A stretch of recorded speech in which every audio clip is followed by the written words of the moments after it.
పోలాండ్లో స్థిరపడుతోన్న భారతీయులు ఎందుకిలా? విదేశీయానం ప్రతి భారతీయుడి కళ. ఒకప్పుడు ఈ కళ అమెరికా డాలర్ల చుట్టూ, లండన్ వీధుల చుట్టూ తిరిగేది. కానీ కాలం మారింది. ఇప్పుడు భారతీయ యువత చూపు యూరప్ వైపు మళ్ళింది. అందులోనూ ముఖ్యంగా పోలాండ్ వైపు. మంచు దుప్పటి కప్పుకున్న ఈ దేశం ఇప్పుడు ఉపాధికి చిరునామాగా మారుతోంది. వేల సంఖ్యలో భారతీయులు పోలాండ్కు ఎందుకు క్యూ కడుతున్నారు? అక్కడ అంతలా ఏముంది? హైదరాబాద్ నుంచి ఢిల్లీ వరకు, ముంబై నుంచి బెంగళూరు వరకు విమానాశ్రయాల్లో ఇప్పుడు ఒక కొత్త దేశం పేరు ఎక్కువగా వినిపిస్తోంది. అదే పోలాండ్. గత 2 ఏళ్లలో ఈ దేశానికి వెళ్లే భారతీయుల సంఖ్య ఊహించని విధంగా పెరిగింది.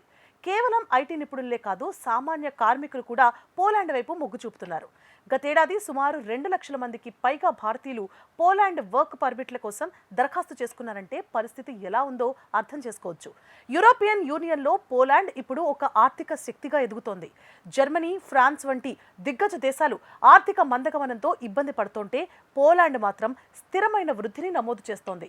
దీనికి ప్రధాన కారణం అక్కడ పెరుగుతోన్న పరిశ్రమలు. ముఖ్యంగా ఐటీ, మ్యానుఫ్యాక్చరింగ్, లాజిస్టిక్స్ మరియు ఈ కామర్స్ రంగాల్లో పోలాండ్ దూసుకుపోతోంది. అమెజాన్, గూగుల్, మైక్రోసాఫ్ట్ వంటి అంతర్జాతీయ సంస్థలు వార్నా మరియు కాక్రో నగరాల్లో తమ అతిపెద్ద కేంద్రాలను ఏర్పాటు చేశాయి. ఇక్కడ నైపుణ్యం కలిగిన భారతీయుల అవసరం చాలా ఉంది. తక్కువ ఖర్చుతో నాణ్యమైన పనితనం చూపించే మన భారతీయులకు అక్కడి కంపెనీలు రెడ్ కార్పెట్ వేస్తున్నాయి. విదేశాలకు వెళ్లే ఎవరికైనా గుర్తొచ్చే మొదటి ప్రశ్న అక్కడి ఖర్చులు ఎలా ఉంటాయి అని. అయితే ఇక్కడే పోలాండ్ అందరినీ ఆకర్షిస్తోంది. లండన్ లేదా న్యూయార్క్లో ఉండాలంటే అయ్యే ఖర్చులో సగం కంటే తక్కువ ఖర్చుతో పోలాండ్లో గౌరవప్రదమైన జీవితాన్ని గడపొచ్చు. ఒక సాఫ్ట్వేర్ ఇంజనీర్ పోలాండ్లో నెలకు సగటున 2 నుంచి 4 లక్షల రూపాయల వరకు సంపాదించవచ్చు. అదే సమయంలో నివాస, ఆహార ఖర్చులు తక్కువగా ఉండడంతో దాదాపు 60% ఆదాయాన్ని పొదుపు చేసుకునే వీలుంటుంది. మధ్యతరగతి కుటుంబాల నుంచి వెళ్లే వారికైతే ఇది ఒక పెద్ద వరమనే చెప్పొచ్చు. అందుకే మన తెలుగు రాష్ట్రాల నుంచి కూడా వందల సంఖ్యలో యువత పోలాండ్ వైపు అడుగులు వేస్తున్నారు. ఇక ఉన్నత చదువుల కోసం విదేశాలకు వెళ్లాలనుకునే విద్యార్థులకు పోలాండ్ ఒక బెస్ట్ ఆప్షన్. ఇక్కడ యూనివర్సిటీలు ప్రపంచ స్థాయి గుర్తింపు కలిగినవి. మెడిసిన్, డేటా సైన్స్, మేనేజ్మెంట్ కోర్సులకు ఇక్కడి ఫీజులు చాలా తక్కువ. మరో ముఖ్యమైన విషయం షెంజన్ వీసా. పోలాండ్ యూరోపియన్ యూనియన్లో భాగం కావడం వల్ల అక్కడి వీసా ఉన్నవారు జర్మనీ, ఇటలీ, స్విట్జర్లాండ్ వంటి మరో 29 దేశాల్లో వీసా లేకుండా పర్యటించవచ్చు. ఇది పర్యాటక ప్రియులకే కాదు, కెరీర్ పరంగా ఇతర దేశాలకు వెళ్లాలనుకునే వారికి కూడా ఒక సువర్ణ అవకాశం. అయితే పోలాండ్ ప్రయాణం అంత సులభమేం కాదు. ఇక్కడ కొన్ని సవాళ్లు కూడా ఉన్నాయి. మొదటిది వాతావరణం. ఏడాదిలో ఎక్కువ రోజులు ఇక్కడ గడ్డకట్టే చలి ఉంటుంది.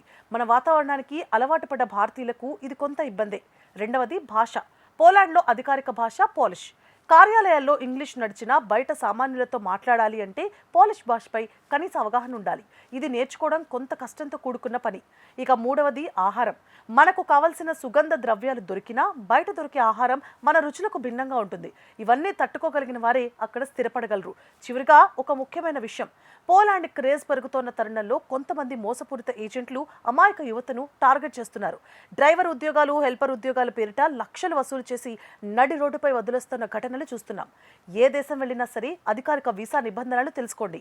భారత రాయబార కార్యాలయం సూచనలు పాటించండి. పోలాండ్ ఒక అద్భుతమైన అవకాశం, కానీ అది సరైన మార్గంలో వెళ్ళినప్పుడే సాధ్యం.